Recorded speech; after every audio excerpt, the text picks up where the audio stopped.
और आप सुन रहे हैं हॉरर कहानी, वह भी मेरी जुबानी। तो दोस्तों, आज मैंने आप लोगों के लिए खौफनाक और सस्पेंस से भरी हुई कहानी लेकर आया हूं, वह भी family trip journey Lahore to Gilgit के बारे में। कहानी बहुत ही डरावनी है, इसीलिए आप लोग वीडियो को अंत तक जरूर देखें। तो कमेंट करके मुझे जरूर बताना। दोस्तों, अगर आपके पास कोई डरावनी सच्ची कहानी है तो आप मुझे इंस्टाग्राम पर अपनी कहानी भेज सकते हैं। वीडियो शुरू करने से पहले मुझे आप सबसे छोटी सी रिक्वेस्ट है कि अगर आप मेरे चैनल पर नए हैं तो मेरे चैनल को सब्सक्राइब करना और मेरी वीडियो को लाइक भी करना। और दोस्तों, कमेंट करके हमें जरूर बताना कि हमारी कहानी आपको कैसी लगी, और आप अपना नाम भी लिखना और यह भी बताना कि आप किस शहर से मेरी वीडियो को देख रहे हो। और फिर मेरे आने वाली वीडियो में मैं आप लोगों के नाम बताऊंगा। तो चलिए दोस्तों, बिना समय बर्बाद किए कहानी शुरू करते हैं। मैं राहिल अपने माता पिता और छोटी बहन के साथ लाहौर से गिलगित के खूबसूरत पहाड़ों की सैर पर निकला था। हमारी सफर एक पुरानी लेकिन भरोसेमंद एसयूवी में तय हो रही थी। इंदिरा गांधी सड़क पर चलते हुए हमने लंच का समय पार कर लिया था। पेट की चुभन बढ़ रही थी और आसपास कोई रेस्टोरेंट नजर नहीं आ रहा था। शाम ढल रही थी। सूरज धीरे धीरे क्षितिज के पीछे लुप्त हो रहा था, जिससे आकाश नारंगी और बैंगनी रंगों के मिश्रण में बदल गया। अचानक से सड़क संकरे और सुनसान हो गए। हमारे माता पिता बातें करना बंद कर चुके थे और मेरी बहन सो चुकी थी। कार की हेडलाइट्स के आगे का रास्ता डरावना सा लग रहा था। अचानक सड़क के किनारे एक टिमटिमाती रोशनी दिखाई दी। उम्मीद जगी। ये एक छोटा सा ढाबा था जो रात के अंधेरे में एक बेजान मोमबत्ती की तरह टिमटिमा रहा था। पापा जी ने गाड़ी को ढाबे के सामने रोका। बाहर निकलते ही हवा में एक अजीब सी गंध फैली हुई थी। यह सड़क के किनारे मरे हुए जानवरों की तरह गंदी थी। ढाबे के अंदर मंद रोशनी में कुछ टेबल और कुर्सियां दिखाई दे रही थीं। काउंटर के पीछे एक बूढ़ा आदमी बैठा था। उसकी आंखें गहरी और बेजान थीं। हमने उस आदमी से खाना मांगा। उसने धीमी आवाज में जवाब दिया कि सिर्फ चाय और रोटी ही उपलब्ध है। भूख से मजबूर होकर हमने वही मंगा लिया। जब वह रोटी लाया तो हम सब चौंक गए। रोटियां काली थीं और उनमें से एक अजीब सी बू आ रही थी। हमने एक दो निवाले खाए, लेकिन खाने का मन नहीं हुआ। तभी ढाबे के पीछे से अजीब सी आवाजें आने लगी। खटखटाहट और घसीटने जैसी आवाजें थीं। आवाजें इतनी करीब से आ रही थीं कि मानो कोई दीवार के पीछे ही हो। डर के मारे मेरी मां चीख उठी। बूढ़े आदमी ने शांत रहने का इशारा किया और कहा कि ये जंगली जानवर हैं, लेकिन उसकी आवाज में भी कांप थी। अचानक रोशनी चली गई। ढाबा पूरी तरह अंधेरे में डूब गया। हम घबराकर उठ खड़े हुए। मेरे पापा जी ने मोबाइल की टॉर्च जलाई। टॉर्च की रोशनी में हमने देखा कि बूढ़ा आदमी गायब हो चुका था। उसकी जगह पर दीवार पर खून से लिखा हुआ एक संदेश था, वापसी नहीं है। अब तक कार के हवा में सन्नाटा छा गया। सिर्फ हमारी सांसों की आवाजें गूंज रही थीं। अंधेरे में ढाबे के अंदर का नजारा और भी खौफनाक हो गया था। मेरी बहन अब भी सो रही थी। उसकी बेखबरी हमारे डर को और बढ़ा रही थी। पापा जी ने थरथराते हाथों से कार की चाबी निकाली और हमें धीरे से बाहर निकाला। बाहर निकलते ही हमने देखा कि सड़क गायब हो चुकी थी। जहां अब भी कुछ देर पहले हम गाड़ी से आए थे, वहां अब घना जंगल था। पेड़ों की ऊंची ऊंची टहनियां अंधेरे में राक्षसों की तरह खड़ी थीं। हम अवाक रह गए। ये कैसे हो सकता है? कुछ ही मिनटों में सड़क कहां गायब हो गई? क्या यह कोई भ्रम था? अचानक पेड़ों के झुरमुट से एक जोर का चीखना सुनाई दिया। आवाज इतनी भयानक थी कि मेरा खून जम गया। मेरी मां चीख पड़ी और मेरी बहन नींद से चौंक कर उठी, जो अब तक रोने लगी थी। पापा जी ने हमें आश्वासन दिया कि सब ठीक हो जाएगा, लेकिन उनकी आवाज में भी घबराहट साफ झलक रही थी। हमारे पास कोई रास्ता नहीं था। हम जंगल के अंधेरे में डरते डरते आगे बढ़ने लगे। कुछ देर चलने के बाद हमें दूर एक धुंधली रोशनी दिखाई दी। उम्मीद की एक किरण जगी। हम उस रोशनी की तरफ बढ़ने लगे। जैसे जैसे हम नजदीक जा रहे थे, रोशनी का आकार स्पष्ट होता जा रहा था। यह एक छोटी सी झोपड़ी थी। झोपड़ी की खिड़की से रोशनी बाहर आ रही थी। हम दरवाजे के पास पहुंचे और जोर जोर से दरवाजा खटखटाने लगे। कुछ देर बाद अंदर से दरवाजा खुला। दरवाजे के पीछे एक बूढ़ी औरत खड़ी थी। उसका चेहरा झुर्रियों से भरा हुआ था और उसकी आंखों में एक अजीब सी चमक थी। आप लोग कौन हैं और यहाँ कैसे आए? उस औरत ने धीमी आवाज में पूछा। हमने उसे अपनी पूरी कहानी बताई। लाहौर से गिलगित की यात्रा, सुनसान ढाबा और गायब हो चुकी सड़क। वह औरत ध्यान से हमारी बात सुनती रही। जब हमारी कहानी खत्म हुई तो वह औरत मुस्कुराई। उसकी मुस्कान में एक अजीब सी ठंडक थी। आप लोग खो गए हैं, उस औरत ने कहा। यह जंगल आपको वापस नहीं जाने देगा। उस औरत के शब्दों ने मेरे रोंगटे खड़े कर दिए। हम वाकई खो गए थे, लेकिन क्या सिर्फ जंगल में या किसी और भी खतरनाक जगह पर? वह औरत हमें झोंपड़ी के अंदर ले गई। अंदर का माहौल और भी डरावना था। चारों तरफ अजीब सी चीजें रखी हुई थीं, सूखे हुए पंजे, हड्डियां और जड़ी बूटियां। औरत ने हमें जमीन पर बिछे हुए कंबल पर बैठने का इशारा किया। फिर वह अंदर गई और कुछ देर बाद एक बर्तन में गर्म तरल लेकर वापस आई। यह आपको शांत करेगा, उसने कहा और हमें वह तरल पिलाने की कोशिश की। लेकिन हम डर के मारे उसे छू भी नहीं पाए। हम नहीं जानते थे कि उस तरल में क्या था। क्या यह कोई जादू टोना था? रात ढल चुकी थी। झोंपड़ी के बाहर जंगली जानवरों की आवाजें गूंज रही थीं। हर आवाज हमें खौफनाक लग रही थी। वह औरत चुपचाप कोने में बैठी हुई हमें घूर रही थी। उसकी निगाहों में एक अजीब सी भूख थी। अचानक झोंपड़ी की दीवारों पर अजीब सी आकृतियां बनने लगीं। छायाएं नाच रही थीं, मानो कोई अदृश्य शक्ति हमारे साथ खिलवाड़ कर रही हो। मेरी मां घबराकर चीख पड़ी और मेरी बहन फिर से रोने लगी। पापा जी ने हमें गले लगा लिया और हमें हिम्मत रखने के लिए कहा। उन्होंने अपने हाथों में कार की चाबी पकड़ी हुई थी, मानो वह हमें किसी तरह बचा लेगी। तभी झोंपड़ी का दरवाजा जोर से पटक दिया गया। हम सब सहम गए। दरवाजे के पीछे से भारी कदमों की आहट आ रही थी। कुछ विशालकाय चीज हमारे अंदर आने ही वाली थी। मेरे दिल की धड़कनें तेज हो गईं। मेरे दिमाग में ख्याल आया कि क्या यह वही चीजें हैं जिनकी आवाजें हमें पहले जंगल में सुनाई दे रही थीं। दरवाजा धीरे धीरे खुलने लगा। छोटी सी झोंपड़ी के दरवाजे से जो चीज निकलने वाली थी, उसका अंदाजा लगाना भी हमारे लिए मुश्किल था। हमारी सांसें थम गईं। लेकिन तभी अचानक झोंपड़ी के अंदर की रोशनी बुझ गई। अंधेरा इतना गहरा था कि हम अपना हाथ भी नहीं देख पा रहे थे। चीखने चिल्लाने की किसी की हिम्मत नहीं हो रही थी। कुछ ही सेकंड बाद झोंपड़ी के अंदर से एक अजीब सी हंसी सुनाई दी। वह हंसी इतनी भयानक थी कि मेरा खून जम गया। हंसी धीरे धीरे दूर होती जा रही थी, मानो कोई जंगल की गहराई में खोता जा रहा हो। कुछ देर तक हम सब अंधेरे और सन्नाटे में जमे रहे। फिर धीरे धीरे हमारी आंखों को अंधेरे की आदत होने लगी। हमने चारों तरफ देखा, लेकिन वह औरत और न ही वह विशालकाय चीज कहीं नजर आई। अचानक मुझे एहसास हुआ कि मेरी जेब में मेरा मोबाइल फोन है। उम्मीद की एक किरण जगी। मैंने मोबाइल निकाला और टॉर्च जलाने की कोशिश की, लेकिन मोबाइल की स्क्रीन पर कुछ नहीं दिखाई दिया। मोबाइल पूरी तरह से बंद था। बैटरी खत्म हो चुकी थी। हम फिर से अंधेरे में डूब गए। हमें नहीं पता था कि वह रात कैसे कटेगी। क्या वह औरत वापस आएगी? क्या वह विशालकाय चीज हमें ढूंढ रही है? इन सवालों के जवाब नहीं थे, सिर्फ अंधेरा और खौफ था। हम वहीं जमीन पर बैठे हुए एक दूसरे का हाथ थामे सुबह का इंतजार करने लगे। सुबह होने में शायद अभी बहुत देर थी, लेकिन उम्मीद की एक किरण बाकी थी। घंटों अंधेरे में सिकुड़े रहने के बाद हमें लगा मानो पूर्व की ओर हल्की सी रोशनी छाने लगी है। उम्मीद की एक किरण जगी। शायद रात कट चुकी थी। मैंने धीरे से उठकर झोंपड़ी के टूटे फूटे दरवाजे को खोला। बाहर जंगल का नजारा पहले जैसा ही भयावह था, लेकिन अब धुंधलापन कम हुआ था, जिससे पेड़ों और पौधों की आकृतियां कुछ ज्यादा स्पष्ट दिखाई दे रही थीं। माँ, पापा और बहन अब भी उसी तरह जमीन पर सिकुड़े हुए बैठे थे। उनकी आंखों में डर के साथ साथ थकावट भी साफ झलक रही थी। मैंने उन्हें धीरे से जगाया और बताया कि शायद सुबह हो चुकी है। बाहर निकलते ही ठंडी हवा का एक झोंका हमारे चेहरे से टकराया। चारों तरफ सन्नाटा था। जंगली जानवरों की कोई आवाज नहीं आ रही थी। हमने झोंपड़ी के आसपास देखा, लेकिन वह औरत कहीं नहीं थी। अचानक मेरी नजर झोंपड़ी के सामने जमीन पर पड़ी एक चीज पर गई। ये वह बूढ़ी औरत का लकड़ी का बना हुआ एक सहारा था, जिसका इस्तेमाल वह चलने के लिए करती थी। लेकिन एक पल के लिए भी मुझे यकीन नहीं हुआ कि यह वही सहारा है।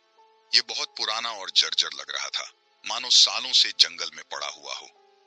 इस रहस्यमयी सहारे को देखते ही मेरा मन भारी हो गया। कहीं यह औरत वाकई में कोई भूत या कोई दूसरी अलौकिक शक्ति तो नहीं थी? अब सबसे बड़ा सवाल यह था कि हम कहाँ हैं? क्या वाकई में हमारी सड़क गायब हो गई थी या ये सब कोई भ्रम था? हम किस तरफ जाएं? पापा जी ने फैसला किया कि हम सूरज निकलने का इंतजार करेंगे, शायद तब हमें कोई रास्ता नजर आए। हम वापस झोपड़ी के अंदर चले गए।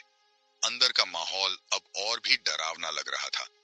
उन अजीब चीजों को देखकर मेरा मन घबरा रहा था। कुछ देर बाद सूरज की पहली किरणें झोपड़ी के अंदर आ गईं। उजाले में देखने पर वह गर्म तरल अब और भी ज्यादा संदिग्ध लग रहा था। हमने रात को उसे छुआ भी नहीं था, लेकिन अब उसे देखते ही मेरा पेट अमटने लगा। तभी अचानक झोपड़ी के कोने से एक हल्की सी खटपट की आवाज आई। हम सब चौंक कर खड़े हो गए। मेरी माँ चीख पड़ी और मेरी बहन फिर से रोने लगी। आवाज फिर आई, इस बार और तेज, मानो कोई चीज दीवार के पीछे छिपकर हमारे साथ खिलवाड़ कर रही हो। मेरा दिल जोरों से धड़कने लगा। पापा जी ने हमें शांत रहने का इशारा किया और धीरे से दीवार के पास गए। उन्होंने दीवार को टटोला और अचानक एक ईंट को हटा दिया। ईंट के पीछे एक छोटा सा छेद था। छेद के अंदर से एक जोड़ी चमकती हुई आंखें हमें घूर रही थीं। खून मेरे शरीर में जम गया। वे आंखें चमकदार तो थीं, पर उनमें जान नहीं थी। वे खोखली सफेद आंखें थीं, मानो किसी खोपड़ी के कोठरों से हमें घूर रही हों। पापा जी ने ईंट को वापस लगा दिया और हमारे पास आकर खड़े हो गए। उनके चेहरे पर भी वही डर और परेशानी थी जो हम सब महसूस कर रहे थे। छेद के पीछे से कोई हलचल नहीं हो रही थी, लेकिन तभी एक खौफनाक गंध हमारे नाक में आई। सड़ चुके मांस जैसी बदबू थी। मेरा पेट फिर से मितली करने लगा। कुछ देर तक हम वहीं खड़े रहे, सांसें रोककर सुनने की कोशिश करते रहे। फिर अचानक झोंपड़ी के बाहर से चीखने की आवाज आई। एक ऊंची तीखी चीख जो जंगल में गूंज उठी। मेरी माँ चीख पड़ी और मेरी बहन तो पहले से ही रो रही थी। हम सब सहम गए, न जाने अब क्या होगा। चीखें फिर से गूंजी, इस बार और ज्यादा करीब से, मानो कोई चीज झोंपड़ी के दरवाजे की तरफ आ रहा हो। हमने झोंपड़ी के टूटे फूटे दरवाजे की तरफ देखा। दरवाजा धीरे धीरे हिलने लगा। हम सब पीछे हट गए, दीवार से सटकर खड़े हो गए। दरवाजा एक झटके से खुल गया। बाहर धुंधलेपन में एक विशालकाय आकृति खड़ी थी। उसकी पूरी शक्ल तो हम देख नहीं पा रहे थे, लेकिन उसका आकार इतना बड़ा था कि झोंपड़ी का दरवाजा छोटा सा लग रहा था।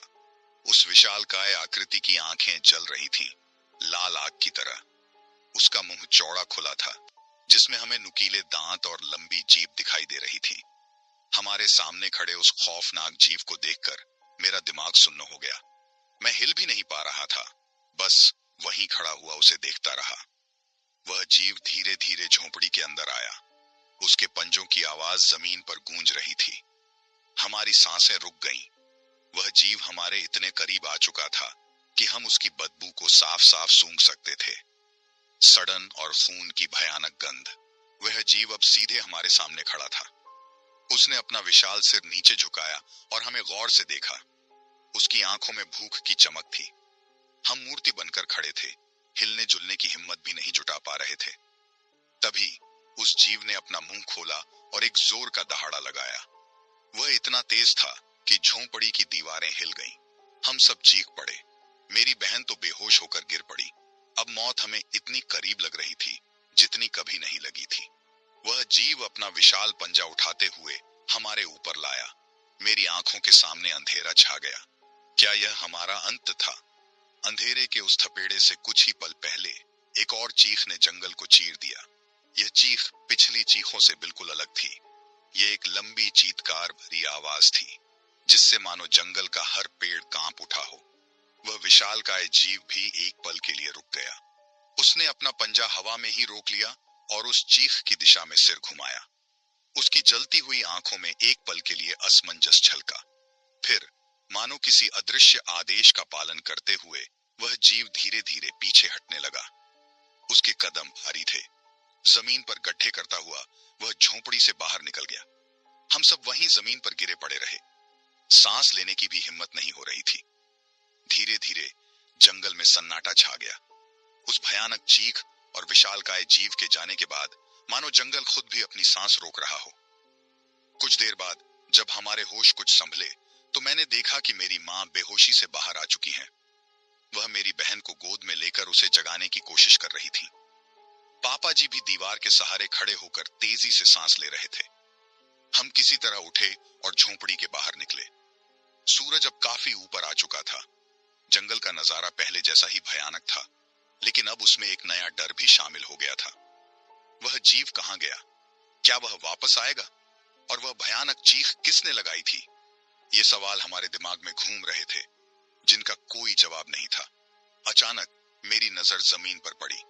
झोंपड़ी से कुछ ही दूर जमीन पर खून के छींटे बिखरे हुए थे। ये खून के ताजा निशान थे, जो उस विशालकाय जीव के जाने की गवाही दे रहे थे। खून के निशानों को देखकर मेरा खून फिर से जम गया। हमें यकीन हो गया था कि वह जीव सचमुच था, कोई खौफनाक सपना नहीं। अब सबसे बड़ा सवाल यह था कि हम क्या करें? हम कहाँ हैं? क्या वाकई में सड़क गायब हो गई है या यह कोई भ्रम था? किस तरफ जाएं? पापा जी ने फैसला किया कि हम किसी न किसी दिशा में चलते रहें। शायद जंगल पार करने के बाद हमें कोई सड़क या गांव मिल जाए। हम अपने सामान को समेटकर उस भयानक झोंपड़ी को पीछे छोड़कर चल पड़े। जंगल के घने पेड़ों के नीचे चलना और भी मुश्किल था। हर आहट, हर सरसराहट हमें डरा रही थी। कितनी देर चले यह हमें पता नहीं चला, लेकिन जंगल का घनापन कम होने का कोई नाम नहीं ले रहा था। हम थक चुके थे, प्यास से हमारा गला सूख चुका था। उम्मीद की किरण धीरे धीरे कमजोर पड़ती जा रही थी। अचानक मेरी माँ जोर से चिल्ला पड़ी। उन्होंने आगे की ओर इशारा किया। वहां कुछ दूरी पर धुआं उठता हुआ दिखाई दे रहा था। क्या यह कोई गांव है? क्या हम आखिरकार जंगल से बाहर निकलने वाले हैं? एक बार फिर हमारे अंदर उम्मीद की किरण जगी। धीमी चाल से हम उस धुएं की तरफ बढ़ने लगे। पेड़ों के झुंड कम होने लगे, जिससे आगे का रास्ता थोड़ा स्पष्ट दिखाई देने लगा। धुआं उठने वाली जगह जितनी करीब आ रहे थे, उतनी ही ज्यादा घबराहट होने लगती थी। अचानक पेड़ों के बीच से एक खुला मैदान नजर आया। मैदान के बीच में एक बड़ी सी चिता जल रही थी, जिससे काला धुआं आसमान की तरफ उठ रहा था। चिता के आसपास कई आकृतियां खड़ी थीं। उनकी पीठ हमारी तरफ थी, इसलिए उनके चेहरे नहीं दिख रहे थे। हम सहम कर वहीं रुक गए। ये आकृतियां कैसी थीं? क्या ये किसी गांव के लोग चिता जला रहे थे? तभी उन आकृतियों में से एक धीरे से घूमा। मेरा खून जम गया। वह आदमी बूढ़ा था। उसकी आंखें गहरी और बेजान थीं। वही आदमी जिसे हमने उस सुनसान ढाबे में देखा था। उस बूढ़े आदमी के हाथ में एक खून से सना हुआ चाकू था। उसने धीमे स्वर में हमारी तरफ देखते हुए कहा, वापसी हो गई? उसके शब्दों ने मेरे पैरों के नीचे से जमीन खींच ली। वापसी? क्या हम वाकई जंगल से निकल पाए या कहीं और खो गए? अचानक चिता के पास खड़ी दूसरी आकृतियां भी घूमने लगीं। उनकी आंखें भी उसी तरह बेजान और सफेद थीं, जैसे उस छेद के पीछे से हमें घूरने वाली आंखें। हम हिल नहीं पा रहे थे। डर के मारे हमारी सांसें भी रुक गई थीं। बूढ़े आदमी ने एक कदम हमारी तरफ बढ़ाया। उसके खून से सने चाकू की धार धूप में चमक रही थी। उसने दोबारा कहा, वापसी हो गई? इस बार उसकी आवाज में एक खौफनाक गुर्राहट थी। हम जवाब नहीं दे पाए। हमारी आवाज ही खो चुकी थी। बस अपनी आंखों से उस दृश्य को देख रहे थे। बूढ़ा आदमी और उसके साथ खड़ी भयानक आकृतियां हमारे और करीब आने लगीं। उनके हाथों में चाकू और दूसरे खौफनाक हथियार थे। हमारे पास भागने का कोई रास्ता नहीं था। जंगल हमारे पीछे था और सामने ये खौफनाक जीव। ये हमारा अंत था, इसमें कोई शक नहीं था। तभी दूर से एक तेज रोशनी चमकी। एक तेज आवाज सुनाई दी, मानो कोई गाड़ी तेज रफ्तार से हमारी तरफ आ रही हो। क्या ये कोई सपना था? क्या कोई हमें बचाने आ रहा था? उम्मीद की एक किरण फिर से जगी। हमने उस रोशनी की तरफ आंखें गड़ा दी, मानो उसी में हमारा बचाव हो। रोशनी नजदीक आती जा रही थी, लेकिन सामने खड़े बूढ़े आदमी और उन भयानक आकृतियों ने एक कदम भी पीछे नहीं हटाया। उनके चेहरों पर कोई भाव नहीं था, बस आंखों में वही भयानक भूख। आखिरकार रोशनी इतनी करीब आ गई कि हम देख पाए कि यह एक तेज रफ्तार से आती हुई जीप थी। उसकी हेडलाइट्स सीधे उन भयानक आकृतियों पर पड़ रही थीं। क्या जीप में बैठे लोग हमें देख पाएंगे? क्या वे हमें बचा पाएंगे? जीप और भी तेज रफ्तार से हमारी तरफ आ रही थी। हम चिल्लाना चाहते थे, मदद के लिए पुकारना चाहते थे, लेकिन हमारी आवाज फंसी हुई थी। अचानक एक जोरदार धमाके के साथ जीप उन भयानक आकृति के बीच से गुजर गई। धूल का एक गुब्बार उठा और कुछ पल के लिए सब कुछ अदृश्य हो गया। जब धूल हटी तो एक खौफनाक सन्नाटा जंगल में छा गया था। बूढ़ा आदमी और उसकी भयानक आकृतियां गायब हो चुकी थीं। चिता भी बुझ चुकी थी। केवल राख का ढेर और जले हुए लकड़ी के टुकड़े बचे थे। जीप थोड़ी दूर जाकर रुकी। उसमें से दो हट्टे कट्टे लोग निकले। उनकी आंखों में तत्परता और चौकसी थी। उन्होंने हमारी तरफ देखा। उनके चेहरे पर आश्चर्य और चिंता का भाव था। आप यहाँ कैसे? उनमें से एक ने पूछा। उसकी आवाज सख्त थी। हम हक्का बक्का उन्हें देखते ही रह गए। हम सारा कुछ बताना चाहते थे।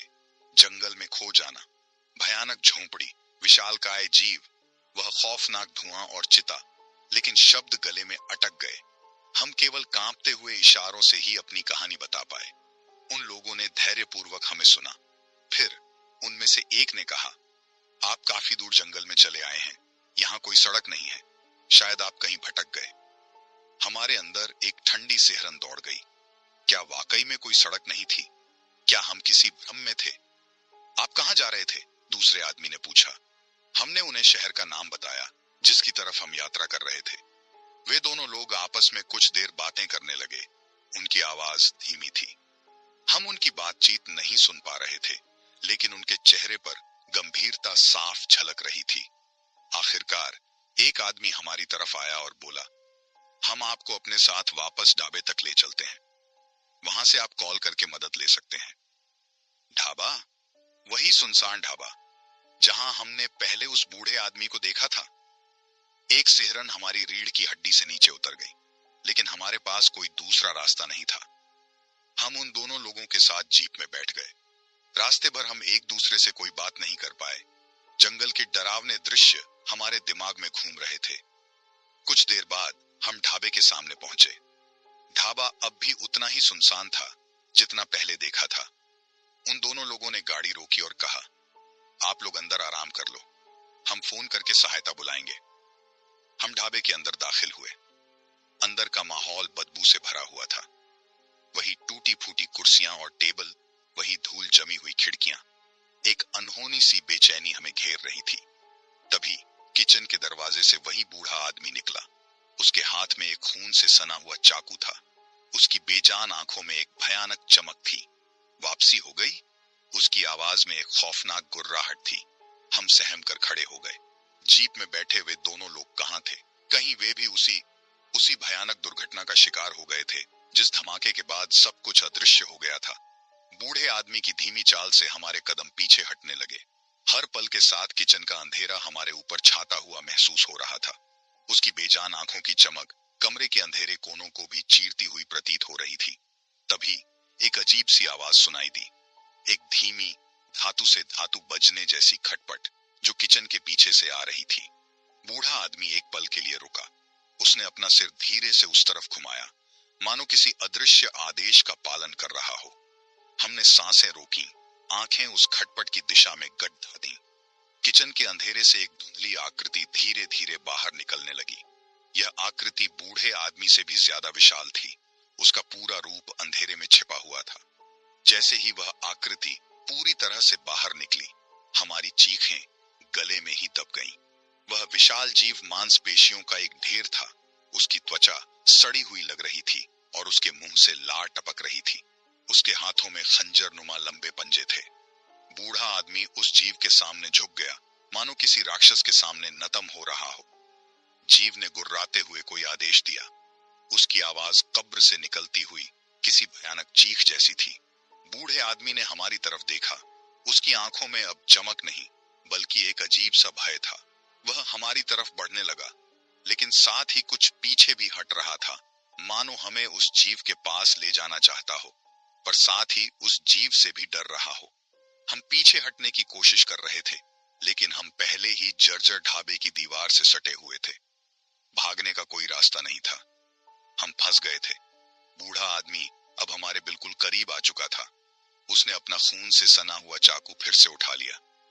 वापसी हो गई, उसने फुसफुसाते हुए कहा, लेकिन अब जाने का रास्ता नहीं है। उसने चाकू ऊपर उठाया ही था कि अचानक किचन के पीछे से एक और तेज धातु की खटपट सुनाई दी। ये खटपट पिछली से तेज और ज्यादा तत्कालपूर्ण थी। विशाल जीव और बूढ़ा आदमी दोनों एक साथ रुक गए। उन्होंने फिर से अपना सिर उस तरफ घुमाया।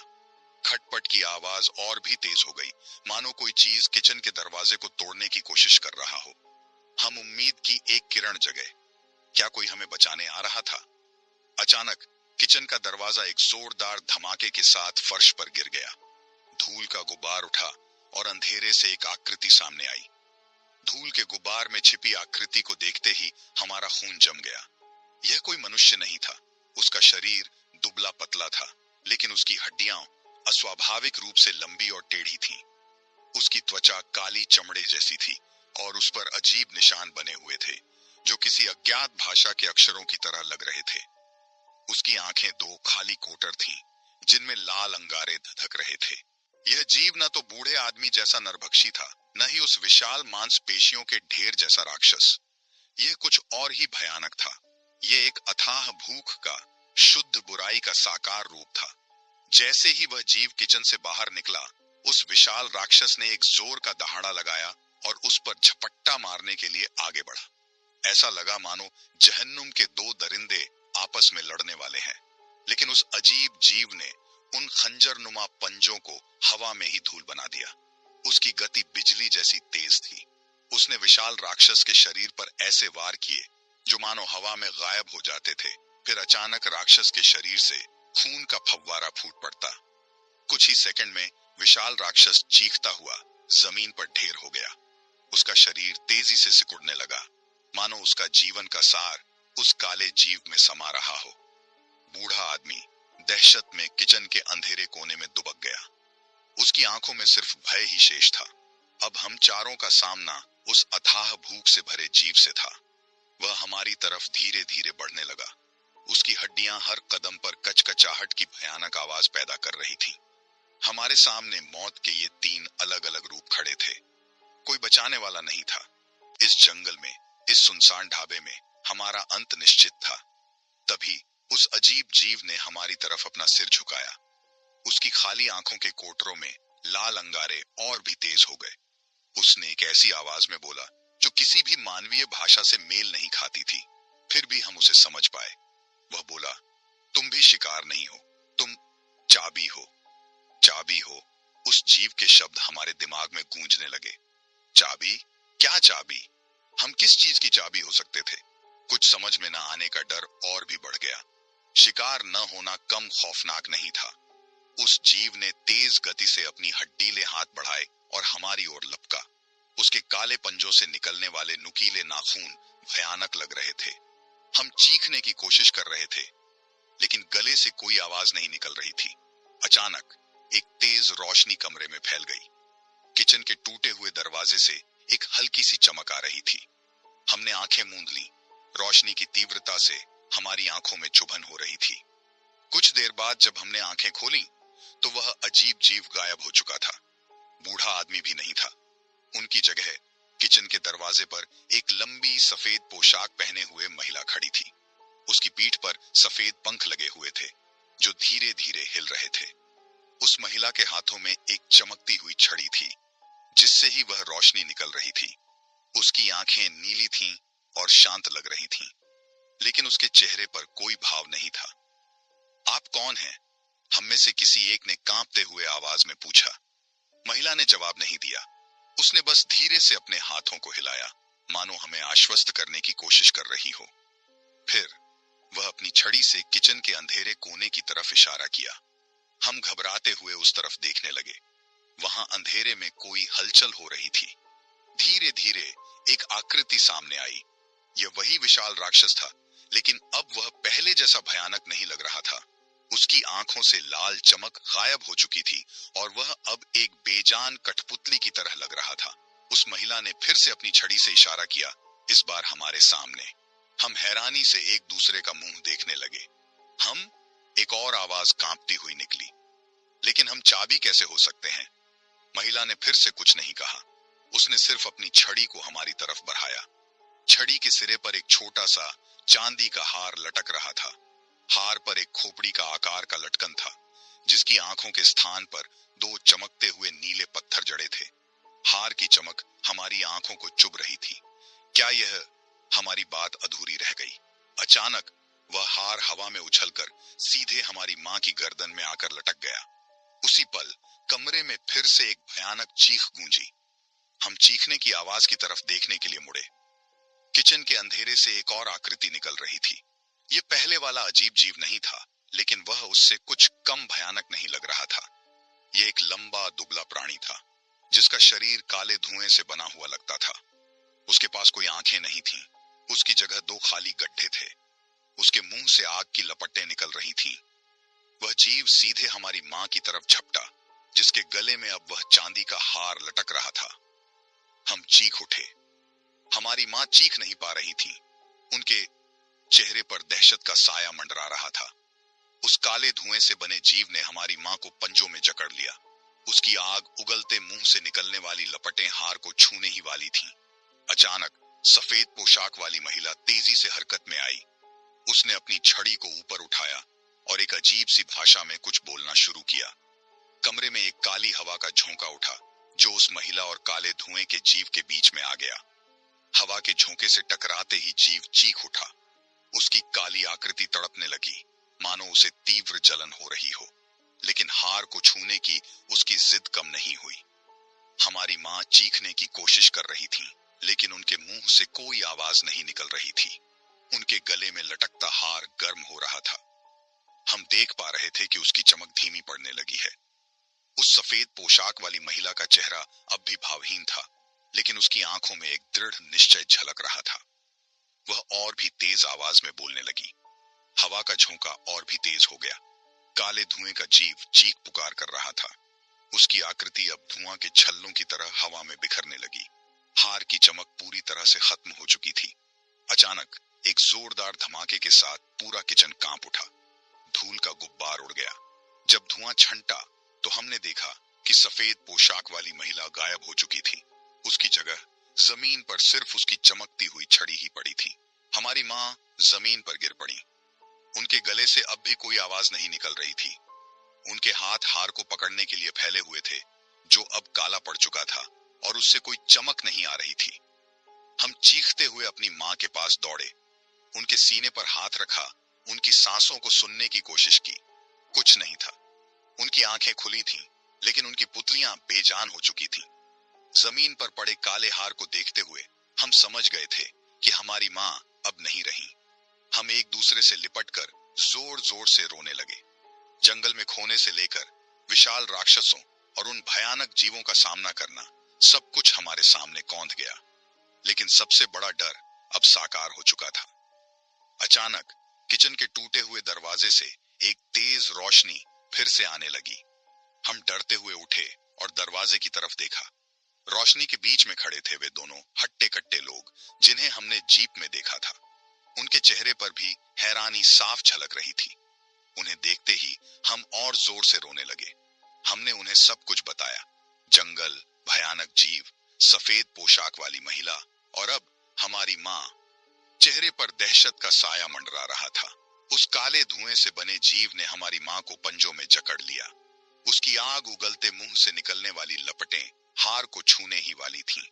अचानक सफेद पोशाक वाली महिला तेजी से हरकत में आई। उसने अपनी छड़ी को ऊपर उठाया और एक अजीब सी भाषा में कुछ।